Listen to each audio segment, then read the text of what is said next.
Hello, नमस्कार दोस्तों। Welcome to success path. अब तक हम लोग जो मैथ्स में जो क्वेश्चंस कर रहे थे वो चैप्टर वाइज कर रहे थे।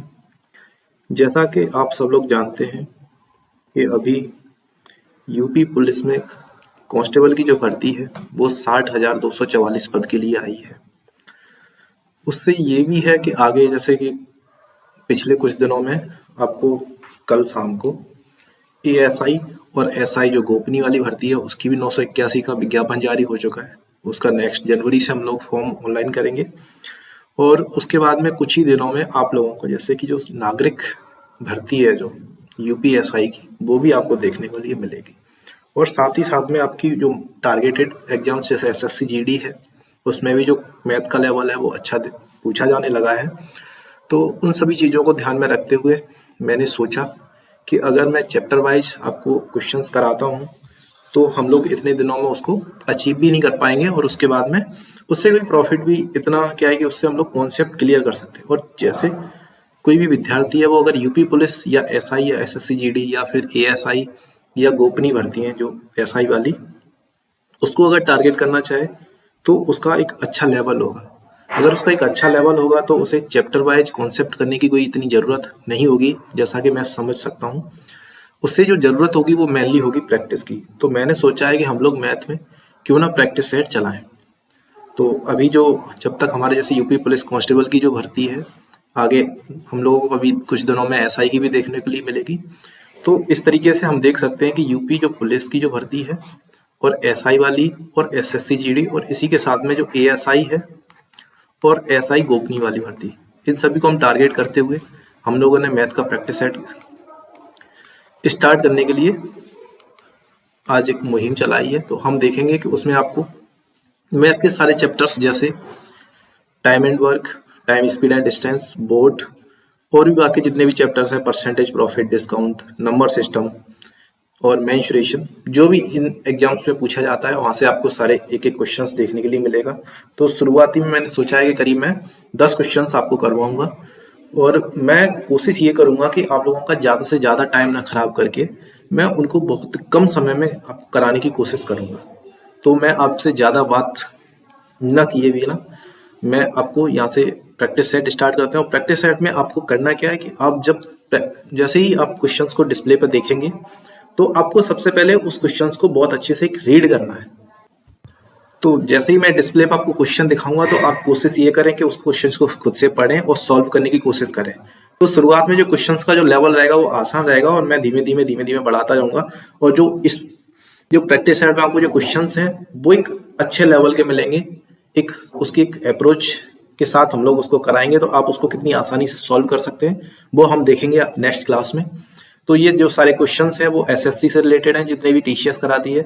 टीसीएस में कौन कौन से एग्जाम होते हैं, जैसे सीजीएल हुआ, सीएचएसएल हुआ, एमटीएस हुआ। अब एमटीएस है तो एक छोटी सी वैकेंसी, बट आप अगर इसके मैथ के क्वेश्चंस के लेवल देख लोगे तो उसके सीजीएल के भी उसका लेवल कम पड़ जाता है। उसके बाद आप सीपीओ देखोगे, उसके बाद बाकी भी जैसे कुछ पीओ वगैरह के भी होते हैं जैसे बैंकिंग में, वो सारे क्वेश्चंस देखने को मिलेंगे। और जितने भी हमारा जो अभी 2021 में ऐसा ही हुआ था या इससे पहले हुआ था तो वो सारे क्वेश्चंस प्रीवियस देखने को मिलेंगे और उन सब का लेवल होगा।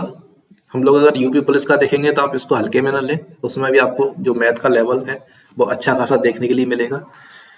जैसे कि आपको पता है कि यूपी पुलिस कांस्टेबल में करीब 19 से 20 क्वेश्चंस आते हैं और अगर आप प्रैक्टिस सेट लगा रहे होंगे तो आप टेक्स्ट बुक पे देख रहे होंगे करीब 19 क्वेश्चंस आते हैं। तो आप कोशिश ये करें, अगर 19 क्वेश्चंस हैं और उनका लेवल ज़्यादा अच्छा नहीं है, इतना ज़्यादा अच्छा नहीं है कि आप ये सोचो कि आप 19 में से 19 नहीं कर सकते, तो आप ये कोशिश करें कि उसमें जो स्कोर है वो 18 से 19 तो करें। तो मैं कोई ज़्यादा टाइम ना लेते हुए मैं क्वेश्चन स्टार्ट करवाऊंगा और आप क्वेश्चन देखते ही आप क्या करेंगे, उसको अच्छे से पढ़ने की कोशिश करेंगे।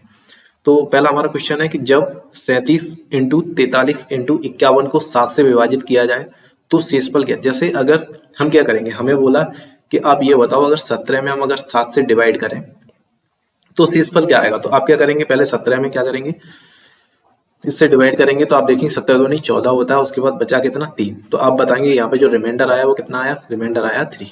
ठीक है, अगर मैं आपसे बोलूं यहाँ पे 17 इंटू 3 होता, उसके बाद आपसे बोल रहा कि अगर ये 7 से डिवाइड करें तो आप क्या कर, आपका जो मेथड होता है वो क्या होता है, इसमें सबसे पहले मल्टीपल करेंगे तो आप क्या करेंगे, 17 में 3 का करेंगे तो 51 और अपॉन में 7, उसके बाद करेंगे 7 7 49, बचा कितना, रिमाइंडर 2।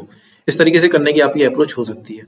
अगर इस तरीके से मल्टीपल में दिया है तो हम इस तरीके से अप्रोच नहीं करेंगे, हम क्या करेंगे, उनको डायरेक्टली जो इंडिविजुअल्स नंबर्स हैं उनमें डिवाइड करेंगे, और वो जिस भी फॉर्म में दिया है, जैसे अगर प्लस में दिया है तो उसे प्लस कर लेंगे, अगर वो मल्टीपल में तो उसमें मल्टीपल कर लेंगे, अगर डिवाइड में तो डिवाइड कर लेंगे। तो हमारा जो क्वेश्चन है वो दिया है कि 37 इंटू 43 इंटू 51 अपॉन 7 करेंगे तभी तो आपको रिमाइंडर मिलेगा, क्योंकि आप 7 से डिवाइड करना पड़ेगा। तो आप यहाँ से देखेंगे, अगर आप यहाँ पे 7 से डिवाइड करेंगे इसमें, तो आप यहाँ से देखेंगे अगर इसको 7 से डिवाइड करेंगे तो ये 7 से जाएगा 5 बार 35, बचेगा कितना, 2। तो हम रिमाइंडर लिखेंगे यहाँ पे 2, ठीक है। उसके बाद आप देखेंगे नेक्स्ट नंबर कितना है 43, अगर 7 से डिवाइड करेंगे आप 43 में तो 6 टाइम्स से आएगा, तो वो कितना हो जाएगा 40 टाइम, तो यहाँ रिमाइंडर बचेगा 1। अगर आप 7 से 51 में डिवाइड करेंगे तो कितना बचेगा रिमाइंडर, आप करेंगे ये 7 7 49, 51 से 49 को माइनस करेंगे तो कितना बचेगा 2। ये अगर मल्टीपल फॉर्म में तो आप इन सब में मल्टीपल करेंगे, तो अगर इन सब में मल्टीपल करेंगे 2 1 2 और फिर 2 दूनी 4, तो आप यहाँ से देखेंगे जो रिमाइंडर बचेगा वो कितना बचेगा 4। तो इसका जो आंसर करेक्ट हो जाएगा वो हो जाएगा option number B is correct 4, ठीक है। उसके बाद अगला क्वेश्चन है √5 प्लस रूट के अंदर 11 फिर प्लस फिर 19 फिर 29 फिर 49, तो इसको कैसे सॉल्व करेंगे। तो इसको सॉल्व करने की एक सिंपल अप्रोच होती है, हम इसको पीछे वाला जो रूट होता है वहां से सॉल्व करने की करेंगे, ठीक है। जैसे यहाँ पे 49 दिया है रूट में, तो रूट का मतलब क्या होता है, जैसे अगर 2 नंबर्स हैं आगे, अगर उनको हमें बाहर निकालना रूट से तो वो क्या निकलेंगे, 1 निकलेंगे। अगर क्यूब रूट है तो अगर अंदर 3 बार अगर 7 है तो वो कितनी बार निकलेगा, 1 बार निकलेगा, ठीक है। ये हो गया स्क्वायर रूट और ये हो गया आपका क्यूब रूट, ठीक है। उम्मीद करता हूँ ये सब तो आपको आता होगा। उसके बाद आगे हम देखेंगे कि अगर ये यहाँ पे स्क्वायर रूट में दिया है तो आप क्या करेंगे, यहाँ पे 49 का जो स्क्वायर होता है वो कितना होता है, 7 का स्क्वायर होता है 49, तो यहाँ पे जो स्क्वायर रूट आ जाए वो कितना आ जाएगा 7। फिर आप इसमें अंदर ऐड करेंगे, क्योंकि ये इस तरीके से तो लिखा है 29 और आप 49 का लेंगे तो यहाँ पे कितना हो जाएगा 7, तो आप इसके अंदर देखेंगे ये कितना हो जाएगा 36। जब फिर इसको 36 कर, ये कितना हो जाएगा, ये हो जाएगा 36। फिर आप इसका स्क्वायर रूट लेंगे तो यहाँ कितना आ जाएगा 6। फिर आप यहाँ पे 6 को ऐड करेंगे तो 19 और 6 कितना हो जाएगा 25। अगर 25 का स्क्वायर रूट लेंगे तो फिर कितना हो जाएगा 5। फिर उसके बाद इसमें 11 प्लस 5 करेंगे तो यहाँ कितना आ जाएगा 16। 16 का अगर स्क्वायर रूट लेंगे तो कितना आ जाएगा 4। 4 को फिर इसमें ऐड करेंगे तो यहाँ पे कितना हो जाएगा, यहाँ हो जाएगा 9। तो आप देखेंगे 9 कितने का स्क्वायर होता है, तो 3 का होता है। तो अगर आप स्क्वायर रूट लेंगे तो कितना आ जाएगा 3। तो इसका जो आंसर होगा वो कितना होगा 3, ठीक है। उम्मीद करता हूँ समझ में आया होगा। अगर नहीं आया तो आप इस तरीके से भी कर सकते हैं बेसिक, अगर मैं लिख के आपको समझाना चाहूँ, जैसे इस तरीके से स्क्वायर रूट है तो 5 प्लस स्क्वायर रूट में फिर 11, फिर इसके अंदर स्क्वायर रूट होगा फिर 19, फिर उसके बाद उसके अंदर फिर स्क्वायर रूट होगा फिर 20, फिर इसके अंदर स्क्वायर रूट होगा फिर 49। इसको फिर से ऐसे ही सॉल्व करेंगे। यहाँ पे हो गया 5 प्लस फिर 11 फिर प्लस 19 फिर 29 प्लस फिर इसका स्क्वायर रूट लेंगे 7। इस तरीके से फिर इनको ऐड करते हुए चले जाएंगे। लास्ट में जो आंसर आएगा वो कितना आ जाएगा, √9 आ जाएगा, और √9 का जब स्क्वायर रूट लेंगे तो कितना आ जाएगा 3। तो इसका जो ऑप्शन करेक्ट होगा वो होगा ऑप्शन नंबर बी करेक्ट होगा इसका, ठीक है। इसके बाद हम नेक्स्ट क्वेश्चन देखेंगे। अगला क्वेश्चन क्या है, अगला क्वेश्चन दिया हुआ है कि 2 संख्याएं हैं जिनका रेशियो है 8:9। तो 2 संख्याएं दी हुई हैं, उनका जो रेशियो है वो 8:9 में है, ठीक है, 8:9 में है। तो बताया गया है कि जो उनका एलसीएफ है, एचसीएफ कितना है, एचसीएफ 6 है, तो उनका एलसीएम पूछा है। जैसे एचसीएफ क्या होता है कि जैसे अगर 2 नंबर्स हैं, यहाँ पे 14 लिखा हुआ है और यहाँ पे 12 लिखा है, तो आप इनके जब फैक्टर्स करेंगे तो ये 2 × 7 हो जाएगा और ये 2 × 6 हो जाएगा। तो आप इनमें देखेंगे कॉमन क्या है, कॉमन इसमें 2, तो यही हो जाएगा हाईएस्ट कॉमन फैक्टर, ठीक है। तो यहाँ पे जो एचसीएफ होगा वो कितना हो गया, 2 हो गया, ठीक है। इसी तरीके से आप यहाँ पे देखेंगे बोला है कि 2 संख्या है, जैसे पहली संख्या दूसरी संख्या, इनका जो रेशियो है वो 8 और 9 है, ठीक है। उसके बाद बोला है कि इनका एचसीएफ 6 है, तो इसमें तो 6 कॉमन नहीं है, तो आप क्या करेंगे, यहाँ पे 6 कॉमन करके कोशिश करेंगे। यहाँ पे अगर 6 आप कॉमन इस तरीके से करेंगे तो अब इसका एलसीएम क्या होगा। तो आप सबसे पहले क्या करेंगे, अगर इस तरीके से दिया है तो इसको एचसीएफ को ऐसे करें और जो नंबर दिया रेशियो में उन सबको मल्टीपल करें। तो 8 छिंगे 48 और 48 में अगर आप 9 का मल्टीपल करेंगे वही क्या होगा, इसका एलसीएम होगा। 8 में हो जाएगा 72, 2 7 9 चौक 36 और 36 और 7 कितना हो जाएगा 43। तो इसका जो एलसीएम हो जाएगा वो हो जाएगा 432, ठीक है। इसके बाद अगला क्वेश्चन देखेंगे। अगला क्वेश्चन है तीनों संख्याओं का योग। इसमें कोई 3 संख्याएं दी हैं, उनका जो योग है वो है 392। उसमें बोला है यदि पहली संख्या का दूसरी संख्या से जो अनुपात है, मतलब पहली संख्या और दूसरी संख्या का अनुपात है, ये गलत टाइप है। जो पहली संख्या और दूसरी संख्या का जो अनुपात है वो 2:3 है। जैसे अगर मैं बोलूं, अगर यहाँ पे कोई रेशियो दिया है पहली संख्या का और दूसरी संख्या का अगर रेशियो, तो वो 2:3 दिया हुआ है। उसके बाद आगे दिया है दूसरी संख्या का और तीसरी संख्या का जो रेशियो है वो 5:8 में है। तो अगर यहाँ पे मैं दूसरी संख्या लूँ और उसके बाद तीसरी संख्या लूँ, तो उसका जो रेशियो है वो है 5 और 8 का। जब मैंने रेशियो चैप्टर पढ़ाया था उसमें भी कराया था, और अगर आप यहाँ तक आ गए हैं, अगर यूपी पुलिस और यूपीएसआई की अगर आप ख्वाब देख रहे हैं, तो शायद आप रेशियो तो सॉल्व कर ही लेते होंगे। अगर आप रेशियो और परसेंटेज अगर सॉल्व नहीं कर पाते तो शायद आप ये सपने नहीं देखते। तो मैं उम्मीद करता हूँ कि आपको परसेंटेज और रेशियो तो बहुत अच्छे से ही आता होगा। तो मैंने बताया था कि अगर हमें इस तरीके से पहले नंबर और कोई दूसरा नंबर और यहाँ पे दूसरा नंबर और कोई तीसरा नंबर है, तो हमें अगर निकालना है, तो अगर हमें पहला नंबर का रेशियो निकालना है तो सबसे पहले हम ऊपर से नीचे की तरफ मल्टीपल करते हैं। तो यहाँ से निकल आएगा, जैसे यहाँ पे पहला नंबर, दूसरा नंबर और तीसरा नंबर। मैं यहाँ पे इसका पैटर्न लिख दूंगा, ठीक है। तो आप क्या करेंगे, यहाँ से सीधा मल्टीपल करेंगे तो यहाँ पे पहले नंबर का रेशियो आ जाएगा। फिर आप क्रॉस में मल्टीपल करेंगे तो यहाँ पे दूसरे नंबर का रेशियो आ जाएगा। और आप फिर पीछे जो नंबर लास्ट में रह जाएंगे उसका अगर आप मल्टीपल करेंगे सीधा, तो वो थर्ड नंबर का रेशियो आ जाएगा। इसी तरीके से अगर मैं पहले का अगर बताऊं पैटर्न, तो आप सीधे दोनों में मल्टीपल करेंगे और जो सेकंड वाले का क्रॉस में करेंगे और थर्ड वाले का सबसे पीछे वाले में सबसे सीधा कर देंगे मल्टीपल। तो आप वहां से पहले नंबर का, दूसरे नंबर का और तीसरे नंबर का रेशियो वहां से प्राप्त कर पाएंगे, ठीक है। तो जैसे मैंने बताया उसी तरीके से आप रेशियो यहाँ निकाल लेंगे। 2 का 5 में करेंगे तो पहले नंबर का रेशियो आ जाएगा यहाँ पे, फिर उसके बाद दूसरे नंबर का रेशियो आ जाएगा, उसके बाद तीसरे नंबर का रेशियो आ जाएगा। तो कैसे आएगा, सबसे पहले हम सीधा मल्टीपल करेंगे तो 10 आ जाएगा, उसके बाद क्रॉस में करेंगे तो फिर 15 आ जाएगा, और उसके बाद में हम तीसरे का निकालेंगे तो पीछे वाले में बिल्कुल सीधा मल्टीपल कर देंगे तो 8 × 24 आ जाएगा। उसके बाद हम देखेंगे ये नंबर किसी से कट तो नहीं रहे, आप बोलेंगे नहीं कट रहे। उसके बाद बोला है कि जो तीनों रेशियो हैं उनकी जो वैल्यू है वो 392 है। कितनी है, 392। तो ये जो तीनों रेशियो उनकी जो वैल्यू है वो कितनी है, तो आप इन्हें ऐड कर लेंगे। 5 और 4 9, और 2 और 1 3, 3 और 1 4, तो कितना आ जाएगा 49। तो 49 रेशियो की जो वैल्यू है वो कितनी है, वो 392 है। आपसे पूछा है तो तीसरी संख्या क्या होगी, तो तीसरी संख्या का जो रेशियो है वो कितना है, 24। तो आप यहाँ से कैलकुलेट करेंगे, अगर तीसरी संख्या निकालनी है आपको अगर, तो आप यहाँ पे लिखेंगे थर्ड संख्या निकालनी है इक्वल टू 392 जो वैल्यू है वो किसकी है, वो 49 की हमें निकालना, कि हमें निकालनी तीसरी संख्या। तो तीसरी संख्या क्या है, तीसरी संख्या है 24। अब आप इसे क्या करेंगे, आप इसे कैलकुलेट कर लेंगे। तो आप देखेंगे 392 और 49 है वो 7 से कट रहा है। कितने से कट रहा है, 7 से।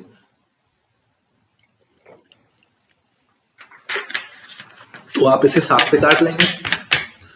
तो अगर आप इसे 7 से काटेंगे तो ये 7 से कटेगा 7 बार, और ये 7 से कटेगा 7 पंजे 35, और बचा कितना 42। 7 7 6 42, मतलब 35 हो गया, 4 बचा, फिर कितना हो जाएगा 42, और 42 में अगर 7 से डिवाइड करेंगे तो 6 बन जाएगा। फिर आप देखेंगे 7 से ये कितनी बार कटेगा, 8 बार। तो यहाँ पे जो थर्ड नंबर आएगा वो आएगा 24 × 8। तो आप यहाँ ऑप्शंस में देखेंगे लास्ट में दो नंबर्स में, तो इस तरीके से नहीं आप मल्टीपल करके देख लेंगे।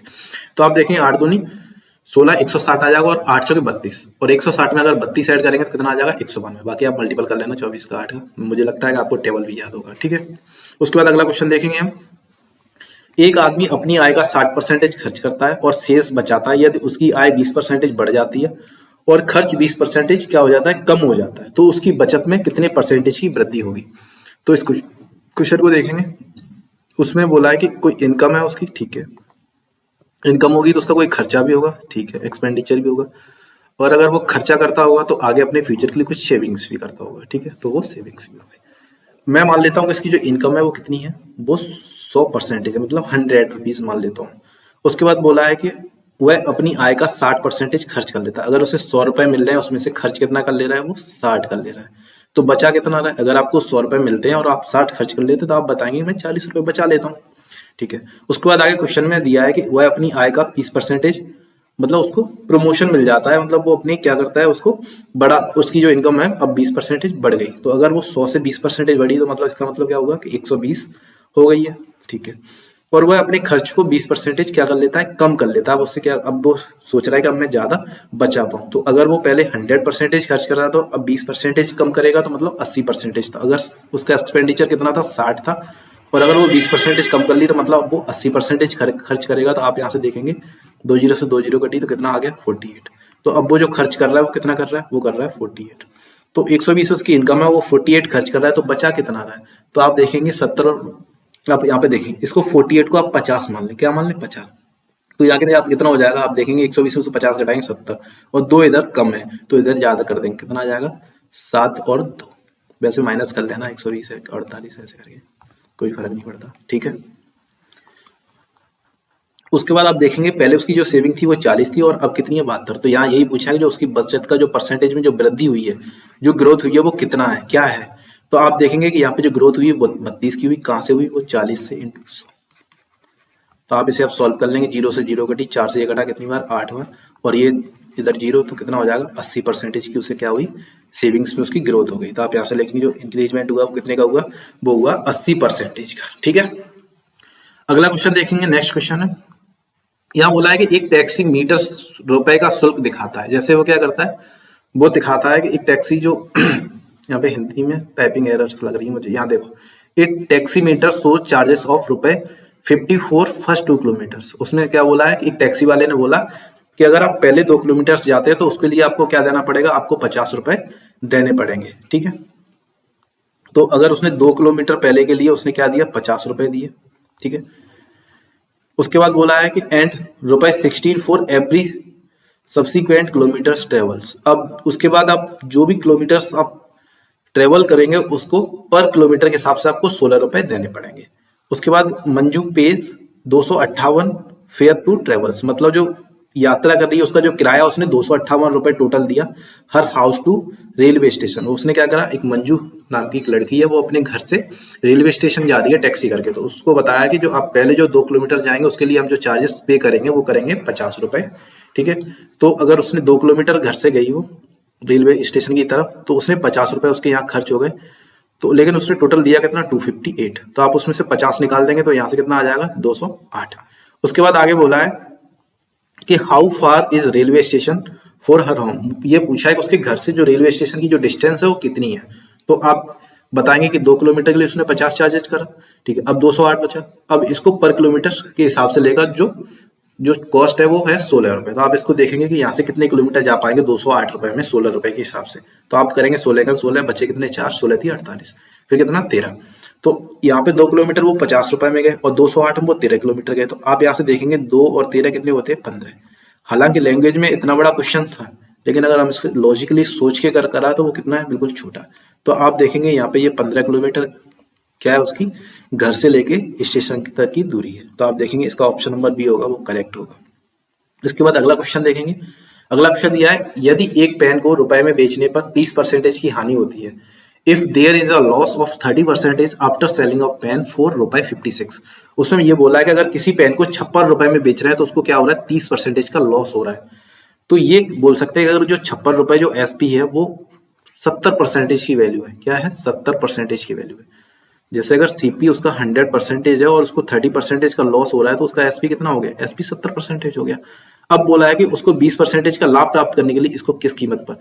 अब उसने क्या बोला कि उसका जो दूसरा सीपी है जो SP2 होगा उस पर वो क्या करना चाह रहा है। अब वो बोल रहा है कि उसमें 20% का प्रॉफिट होता है। अगर वो पहले उसका जो सीपी 100 है और 20% का अगर प्रॉफिट करना है तो मतलब उसे 120 में बेचना है।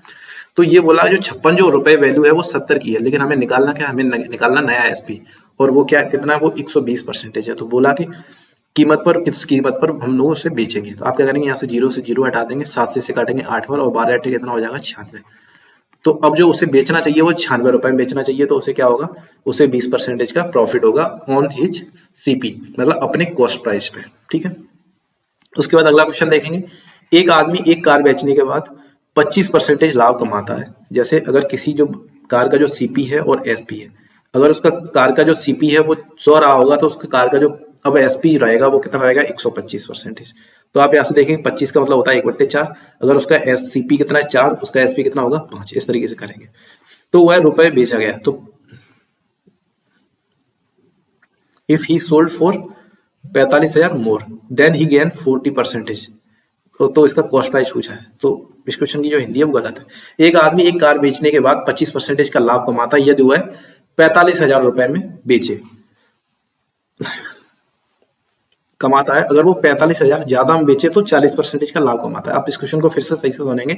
ये बोला है कि अगर एक आदमी एक कार को बेच रहा है तो 25% का लाभ कमा रहा है, और अगर वो 45,000 ज्यादा में बेचे तो 40% का। तो देखो इसको हम 100 और 125 ही लिखेंगे। उससे ज़्यादा आसानी से हो जाएगा। यहाँ ये बोला है कि अगर किसी जो कार है उसका अगर सीपी 100 है तो 125% क्या है उसका एसपी, मतलब 25% का लाभ। उसके बाद ये बोला है कि अगर वो 45,000 रुपये ज़्यादा में बेच रहा है तो उसे 40% का लाभ होगा। तो अब ये क्या हो गया, ये SP1 हो गया और SP2 क्या होगा, SP2 होगा 140। तो ये बोला है कि अगर वो SP1 है और SP2 है तो अगर SP1 से वो 45,000 रुपये ज़्यादा में बेचे तो उसे 140 का प्रॉफिट हो रहा है। तो मतलब 125 से और 140 तक की जो ट्रेवल है वो कितनी है, मतलब जो डिस्टेंस है वो कितनी है, तो आप बताएंगे कि 15 है। कितनी है, 15। और जो 15 की जो वैल्यू दी है वही तो 45,000 है। कितनी है, 45,000 है। तो आप देखेंगे यहाँ से एक रेशियो की वैल्यू कितनी आ जाएगी, तो आप बोलेंगे 3,000 आ जाएगी। अब बोला क्या है, तो कार का लागत मूल्य बताओ, मतलब सीपी बताना, मतलब 100 की वैल्यू बतानी है। तो अगर एक रेशियो की वैल्यू 3,000 है तो आप बताएंगे 100 रेशियो कितनी होगी, तो आप इसके पीछे 2 जीरो और लगा देंगे। जैसे 3,000 है उसके पीछे क्या करेंगे, 2 जीरो और लगा देंगे तो यहाँ से आ जाएगा 3 लाख। कितना आ जाएगा, जो इसका सीपी होगा वो होगा 3 लाख। इसके बाद नेक्स्ट क्वेश्चन देखेंगे। एक दुकानदार एक वस्तु की कीमत उसके लागत मूल्य से 20% ज्यादा अधिक अंकित करता है। जैसे अगर एक दुकानदार है वो किसी आर्टिकल्स पे क्या करता है, उसकी अगर सीपी कितनी है, 100 है, तो वो क्या कर रहा है, 20% ज्यादा अंकित कर रहा है, मतलब 120 अंकित कर रहा है। वह अंकित मूल्य पर कुछ छूट देता है और 8% का लाभ कमाता है। उसने क्या बोला, उस पर कुछ डिस्काउंट दे रहा है लेकिन वो क्या कर रहा है, 8% का लाभ कमा रहा है। तो ये पूछा कि जो छूट है वो कितनी है। तो अगर उसका सीपी कितना है, 100, और उसका एसपी कितना होगा अगर वो 8% का लाभ कमा रहा है, तो आप बोलेंगे 108 होगा। तो आपको यही तो बताया कि मार्क प्राइस जो होता है उससे जितना कम बेचा जाता है, मतलब जो एसपी जितना कम होता है वही तो उसका डिस्काउंट हो गया। तो आप यहाँ से देखेंगे कि कितने कम में बेचा, तो आप यहाँ से बोलेंगे कि 12 कम में बेचा। तो किस पे, अगर हम डिस्काउंट परसेंटेज निकालते हैं तो डिस्काउंट परसेंटेज फॉर्मूला होता है डिस्काउंट अपॉन MP इंटू 100। आज पहला प्रैक्टिस सेट है इसलिए मैं आपको फॉर्मूले जी बता रहा हूँ, आगे से नहीं बताऊंगा। आगे से मैं काफी स्पीड कैलकुलेशन भी करूंगा और काफी स्पीड जो क्वेश्चन है वो भी कराऊंगा, ठीक है। तो MP होगा वो कितना होगा, 120 इंटू 100। तो आप यहाँ से देखेंगे 12 से 12 कट गया, 0 से 0। तो यहाँ से जो डिस्काउंट दिया वो कितना दिया, वो दिया 10% का। तो ऑप्शन नंबर बी करेक्ट होगा। अगला क्वेश्चन देखेंगे। अगला क्वेश्चन दिया है कि 28 सेंटीमीटर व्यास वाले गोलाकार पिज्जा का 1/4 भाग पूरे पिज्जा से हटा दिया जाए। मतलब हम एक पिज्जा लाए, उसका जो व्यास है वो 28 सेंटीमीटर, मतलब उसकी जो त्रिज्या है वो 14 सेंटीमीटर है। तो हमने क्या करा, उसका 1/4 भाग खा लिया, मतलब हटाने का मतलब खा लिया, फेंक थोड़ी नहीं देंगे इतना महंगा पिज्जा। तो बचे हुए पिज्जे का जो परिमाप है, मतलब जो पेरीमीटर है, सर्कमफेरेंस है, वो कितनी होगी। अगर टी बराबर हम क्या माने, 22/7। टी मतलब होगा यहाँ पे रेडियस, नहीं पाई, पाई बराबर क्या होगा, 22/7। तो पाई की जो वैल्यू है यहाँ पे 22/7 दी है। तो हम इस क्वेश्चन को कैसे समझेंगे, इस क्वेश्चन को देखो। अगर जैसे हम कोई पिज्जा बनाए, जैसे मान लो यहाँ पे ये पिज्जा है, ठीक है। तो पिज्जा के क्या है, 1/4 भाग खा लिया, तो मतलब एक खा लिया, अगर उसके 4 भाग हैं तो हम इसके 4 भाग बना लेंगे। लो बना लिया हमने। अब देखो इसमें से बोला है कि अगर हम जैसे ये वाला जो भाग है ये पूरा खा लें तो जो बचा हुआ भाग है जैसे ये वाला, तो इसका पेरीमीटर क्या होगा। तो सबसे पहले तो आपको ये पता होना चाहिए कि अगर यहाँ पे जो गोला है, जो सर्कल है, उसका सर्कमफेरेंस क्या होता है। तो आप बताएंगे जो इसका एरिया होता है वो होता है पाई आर स्क्वायर, और जो इसका पेरीमीटर होता है वो होता है 2πr। लेकिन हमें पूछे कितने का है, तो अगर 4 हिस्सों में से अगर एक हिस्सा निकाल दिया तो बचे हुए 3 हिस्सों का ही तो हमें बताना है। तो जो हमें वैल्यू बतानी है किसकी बतानी है, 3/4 की। तो आप यहाँ से सॉल्व करेंगे, 2 पाई की वैल्यू 22/7 इंटू आर कितना है, अगर इसका d इज इक्वल टू कितना है, 28 सेंटीमीटर। तो आप r निकालेंगे तो इसकी हाफ कितनी आ जाएगी, 14 सेंटीमीटर। तो यहाँ से r बराबर रखेंगे 14 इंटू 3/4। ऐसे सॉल्व कर लेंगे, 7 से ये कटेगा 2 बार, और 2 और ये 2 वाला 4 कट जाएगा, और 22 3 कितना होता है, 63। तो आप यहाँ से देखेंगे जो 66 जो वैल्यू आई वो कहाँ से कहाँ तक की आई। अगर हम यहाँ से चलेंगे, यहाँ से लेके यहाँ तक, ठीक है, ये वाली जो इसका जो सर्कमफेरेंस है इसकी वैल्यू कितनी आ गई, 66। अगर हम इसे बिल्कुल हटा देंगे, यहाँ से हम क्या करेंगे, इसको हटा देंगे, तो ये भी तो एक लाइन बनेगी, यहाँ से ये भी तो एक लाइन बनेगी। तो ये क्या हुई, ये इसकी हुई रेडियस, ये क्या हुई, ये भी इसकी रेडियस। रेडियस कितनी है, रेडियस है यहाँ पे 14, तो 14 और ये भी 14 कितनी हो जाएगी, 28। तो इसका जो टोटल परिमाप हो जाएगा वो हो जाएगा 66 प्लस 14 दूनी 28। तो 8 6 14, 6 और 2 8 और एक हासिल 9, कितना आ जाएगा इसका जो पेरीमीटर है, वो पेरीमीटर आ जाएगा 94। ठीक है, आज का यही एक लास्ट क्वेश्चन था। तो हम लोग इसी तरीके से जो हमारा जो मैथ का प्रैक्टिस सेट है वो हम रेगुलर बेसिस पे करते रहेंगे, और आप लोग सिर्फ अपने एग्जाम से ध्यान दें और टेस्ट सीरीज जरूर लगाएं। तो अब टेस्ट सीरीज के लिए आपको पता ही है, जैसे कि आप कोई भी प्लेटफॉर्म को चूज कर सकते हैं और उसमें जो एक अच्छा ऑप्शन हो सकता है, मेरे हिसाब से, आपके हिसाब से कुछ भी हो सकता है, तो आप उसको टेक्स्ट बुक को प्रेफर कर सकते हैं। तो आप टेक्स्ट बुक से आप टेस्ट सीरीज लगाएं या ऑफलाइन कोई भी अनसॉल्व पेपर लेके आ जाएं और उसको घर पे बैठ के लगाएं और देखें आप मैथ में कितना कर पा रहे हैं। तो अगर आप यूपी पुलिस कांस्टेबल के एस्पिरेंट हैं या एसआई एएसआई या फिर जो लेखा और एसएससी जीडी, अगर आप इन सब के लिए अगर आप एग्जाम दे रहे हैं तो आप ये वाला जो प्रैक्टिस सेट है उसको प्रेफर कर सकते हैं। आज पहला मॉक टेस्ट, तो जो क्वेश्चंस का लेवल था वो बहुत इजी था, धीमे धीमे मॉडरेट लेवल और कुछ क्वेश्चंस को बहुत अच्छे लेवल, मतलब हम जिसको हार्ड लेवल बोल सकते हैं, वहां तक भी जाएंगे। ठीक है, जिस तरीके से आपने बाकी जो वीडियो देखी पीछे, इस तरीके से इस वीडियो को भी देखें और इसी तरीके से आप सपोर्ट करें। बाकी अगर आपने चैनल को सब्सक्राइब नहीं किया तो सब्सक्राइब करें, वीडियोस को अगर पसंद आ रही हैं तो लाइक करें और अपने दोस्तों के साथ शेयर करें। बाकी ये सब आप खुद ही कर दिया करो, मुझे ना बोलना पड़े। ठीक है, थैंक यू, जय हिंद।